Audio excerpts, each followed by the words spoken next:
I want to tell y'all a little story about this because I didn't know it until I started having a bookstore. I didn't realize how this worked. But when a book comes into the world, it doesn't just randomly come into the world. It has a birthday. I mean, a birthing day. I don't know what to call it. Yeah, a birthday. Like it's like this book has not been sold anywhere in the entire country until today, because today is its birthday. And what we're doing is we're launching it out into the world, right? That's why it's called a book launch. And this is Old Town Books' first book launch. This, as it turns out, is Shannon's first book launch, because what happened is that Shannon wrote a book, Mary Underwater, which was going to come out in April of 2020. And we were all set to do this party in April of 2020, and guess what happened in April of 2020? The world shut down because of COVID, and that was the end of that, and we never got to have our book launch. And so, I don't know, I think Shannon and the OTB crew, we're particularly excited about this because we got deprived the first time around, and we're so happy that it happened this time. Anyway, so you are very special people. Personally, I have never been to a book launch, and I've loved books my whole life, but I have never been to a bookstore or anywhere else where they might have a book launch of a book that was coming into the world on its first day of its life in the world. And I am thrilled to be here doing this with Shannon, and I'm glad y'all are here and now you can tell anybody who might be impressed. I've been to a book launch. I was there the very first day this baby came into its life. So this is Gabe and the After, which is the new book. First book is Mary Underwater. They're both fabulous books. I'm not going to say too much about them, even though I've read both of them and like both of them very much. I want to let her talk about it. But you all feel free, whether you've read the book or not. Well, of course you haven't read the book. This is its birthday. So you feel free to ask her any questions that you want to ask about the book, too, because she, I know, would love to visit about her new baby that's coming into the world. Yeah. It's all yours. So, quick spiel. Mary Underwater, like Mary Ellen said, came out in 2020. It's about a girl who builds and pilots her own submarine across the Chesapeake Bay. And I kind of wrote this as an homage to the Chesapeake Bay when we lived there, and girls in STEM, and Joan of Arc and being Catholic. And Gabe in the After is set in the future, 2 years after a pandemic, unfortunately. I wrote it in 2019, right before. It was a little prophetic in a terrible way. And then when we did edits in 2021, we had to kind of look at what we wanted to change based on what we knew about COVID, because very creepy, very similar symptoms to COVID. I had a scene where he coughs on someone to get them away from him. We had to take that out.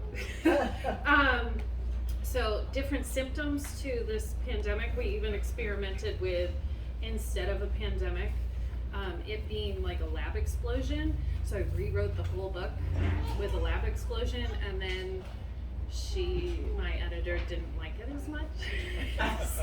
So we went back to the original. With a pandemic, we just changed the symptoms. So it's been 2 years since most of the world has disappeared, or so he thinks, and he lives on an island in Maine with 20 other people. And every day they do a scout to the mainland to see if anyone has survived. And Gabe finds a girl in the woods. And then his whole world changes when he knows other people are alive. So that's what this one is. Does anyone have any questions about the books or about writing or anything? A question. What, Lynn? Is Gabe the same age as Mary? Yeah, so Mary is 13 when this starts, and she turns 14 in the middle of it, and Gabe is 14 in this one. after the world has ended, and he's kind of like homeschooled, so he's technically an 8th grader, like the spring of his 8th grade year. Does Chesapeake Bay play a big part in the book? In this one, it does. In here, it's in Maine, so they're totally separate. Like, I'm wondering. This is like 15 years ahead of this one, so I'm like, I hope she and her friends survive in this. In Maryland, if it like crossed over, but yeah. But both, yeah, setting is really important to me. It's kind of like a character in the book. Does the name Gabe have any significance? So this is like kind of a nod to Anne of Green Gables. I took the characters from it and changed it a lot. But Gabe is Gilbert Blythe, and Gabe, I had to, when we sold the book, my agent sent it over to my editor, and my editor, all the names were the same names as the characters in Anne of Green Gables. And my editor was like, I can't sell that to the team. So I had to change everyone's names within 2 days. So then when I went to edit it, I could not remember who anybody was. Because I edited it like a year after we sold it. So that was still, they have characters in here, I still don't remember what their names are, which is not great. So probably readers will know their names better than I would. Yeah. I have a question. So the R-E-L-L-E, Yeah. is it route? I should have put that a pronunciation because my mom said the same thing, Rel. Yeah. Oh, okay. And Okay. it was just like, Gabrielle. I was trying to think of, sci-fi you need, because it's technically sci-fi, you need kind of like some weird names in it, and everyone has like Victorian names, because I wanted it to match Anne of Green Gables. But Rel is the only one with kind of a weird sci-fi name. But yes, Rel, like Belle or Elle. She was almost Elle at one point, but my editor liked Rel better because it was sci-fi. So why tie it to Anne of Green Gables? If I'm going to be honest with you, it's because I used to, like when I was trying to get published, I was trying to write young adult, which is like 12 and up, with usually like 16 or 17-year-old main characters. And this was my only middle grade book, which is usually 12-year-old main characters, but I wrote a weird 13, 14-year-old character, which doesn't really exist anywhere else. But my editor, for some reason, was looking for 13 and 14-year-old stories. And so when I went to write this one, I started like 4 or 5 projects, and I hated every single one of them. And I was like, you know what? Maybe, and like your deadline for how long you can go until you try to sell another book. Like my deadline was, it's not like I have to, but if I wanted to sell another book, I could start doing it in April. So in December, I was panicking, and I was like, okay, what if I took characters I already knew and changed the story? So I did it to help myself out a little bit, and my editor was like, yeah, let's do it. So I was lucky. So is that your first book? This is my first book. Yep. And so This is how my did you baby. go about getting that published? So it is not easy to get published. It's like getting into acting or whatever. So I came up with the idea. This is a very long timeline, and it's a little depressing, but I came up with the idea for this one in 2012. And I had just become a stay-at-home mom, and I started it, and I had these two, and I wrote like 10,000 words, which that's how authors count. We don't count pages, we count words. So I had written about 10,000 words, which is like 50 pages, we'll say. And then with this one, I got such bad morning sickness that I just stopped. And and I had 2 toddlers. And then in 2015, I was like, you know what? I'm gonna finish this book. So I finished this book in about 6 weeks, which is very quick to write a book. But then the hard part happens, and you have to get an agent first, which was fast for me. It took me about 6 or 7 months. And then selling it, and then your agent represents you, kind of like a sports agent or a movie agent. They're trying to sell it to someone, and it took us 2.5 years to sell this. So I sold it in 2018, and then you do editing, and they do promo and all that, and then it came out in 2020. So very long path to get this one. This one was much quicker because I already had an agent, I already had an editor. Had you written things prior to this? I have, yeah, I have probably this, yeah, see, this is depressing. I probably have 5 books that are done and in my computer and ready to go. Just they need to be bought by someone.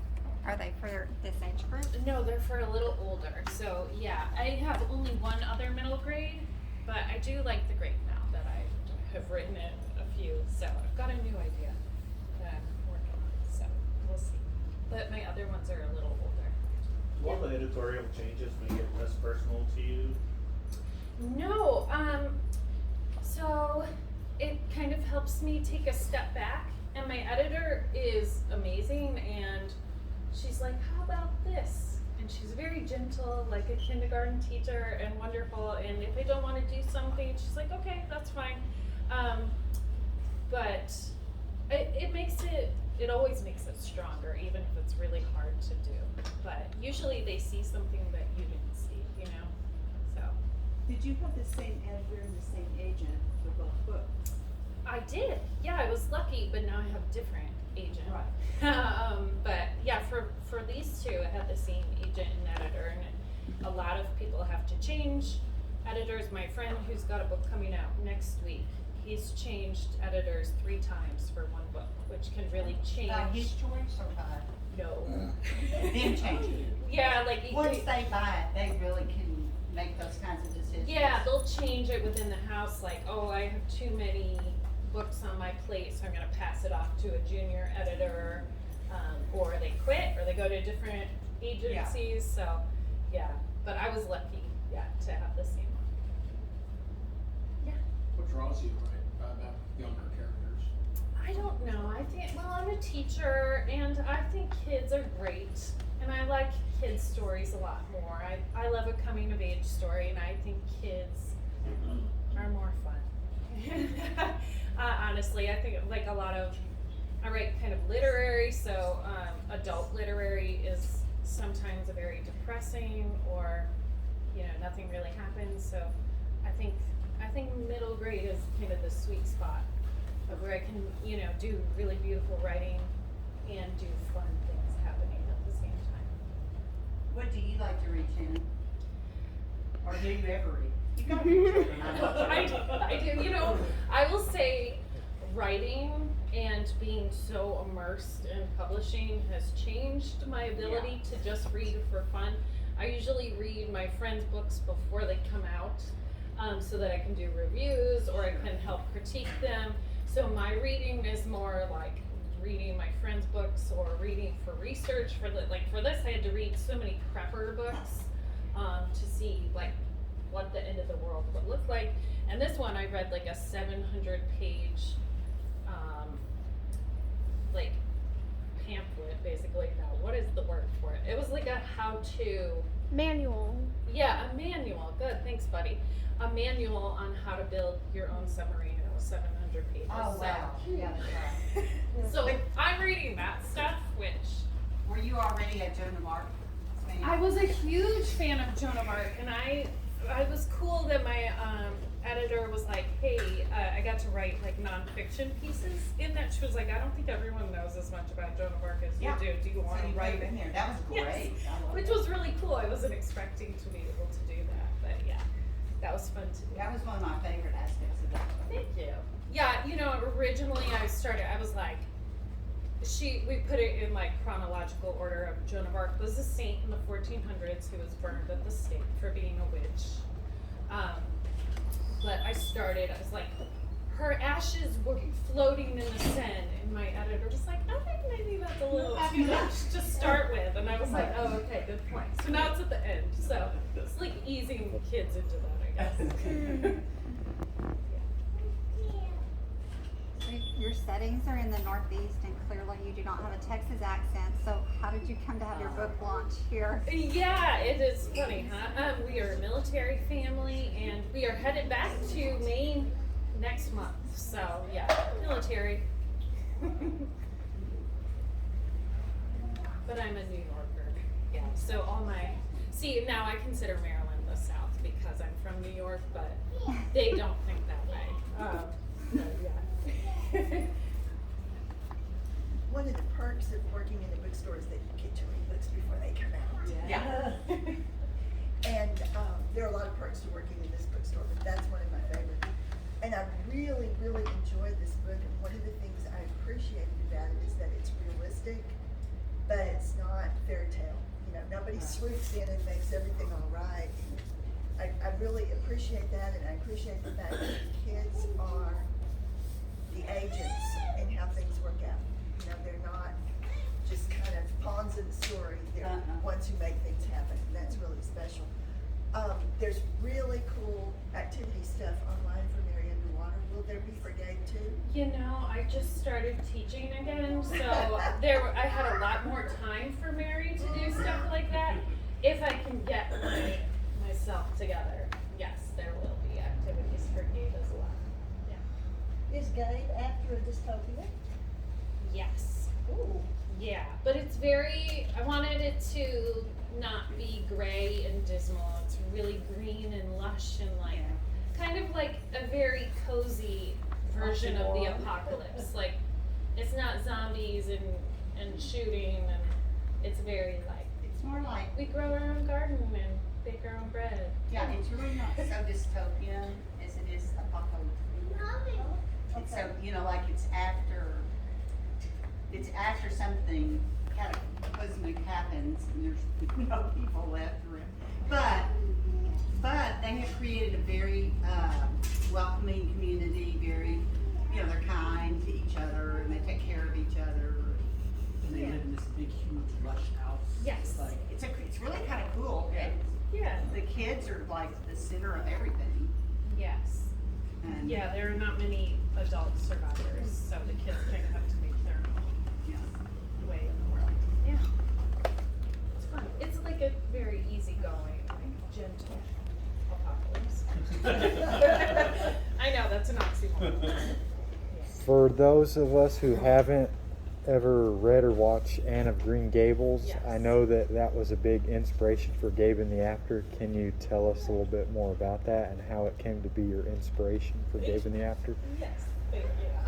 Okay, so Anne of Green Gables is like this precocious redhead who's 11 and she's had a rough life before in the 1900s, and then she gets adopted by a farmer and his sister, and she gets into shenanigans, and she is a dreamer and writes books, and she has a temper, and her love interest is Gilbert Blythe, who's basically my main character, except I made him 14, and he's very like serious, and she's very whimsical, and so Gabe in the After is like, he's going through the end of the world like very serious and only worried about surviving, and we can't really have any fun because everyone died, and she's surviving by only seeing the beautiful things in life, which is its own problematic, and so they kind of help each other reach a balance. Yeah. What made you want to get into writing? I just always did. What grade are you in? Going into Fourth. And when I was in second grade, I decided I was going to be a famous country music singer, like a singer-songwriter, so like Taylor Swift before she was Taylor Swift, because I'm older than she is, but I would carry around index cards and just like write these songs, and I just decided I was going to be that. But then when I was in 7th grade, I wrote 2 books. I wrote a murder mystery with my friends. We had like gone to Cape Cod and someone goes missing. And then I wrote a historical fiction about a girl in the Revolutionary War named Abby who lived in Boston. So very different genres, just like I continue to do, but But just always wrote. I like writing. Do you have a favorite children's book other than Anna Green Gabe? Just Anne. Just. I don't know. I don't. Now that's tough because that's my only answer that I have in my brain that I can think of. I would have to get back to you. I have so many talented friends who are authors, and some of them are over in the shelves over there. But so much good stuff coming out now with books. So and then current stuff we'll go with. So Shannon, my granddaughter asked me if you were famous, and I said not yet. When you get famous, will you come back to Old Town Books? Oh, I would love yeah. to. Yes, that would And be you great. can do a big thing, or you might even do a book launch. Yeah. Of course, I would love to. Your first and your. Maybe not Texas in the summer, but Yeah. I think we could do, like I'll Second take time the out. winter here over Maine's winter, but yeah. Okay. I want to stay there. Well, anybody else have any questions for Shannon? She is happy to sign books, and we want y'all to eat refreshments, help yourselves, and just enjoy being in Old Town Books. And if you haven't signed up for our raffle, please come up to the front of you, so we're gonna raffle off a copy of each book. Yes, we're Awesome. gonna give a copy of each book as a prize, so if you don't have your little, what is it, a ticket or something? You just need to put your name up here. Oh, you just put your name up here, okay. Perfect. And I have plenty of things to give away too. So Yeah, you I'll can get all just the come up giveaways. and visit me and I'll give you stuff.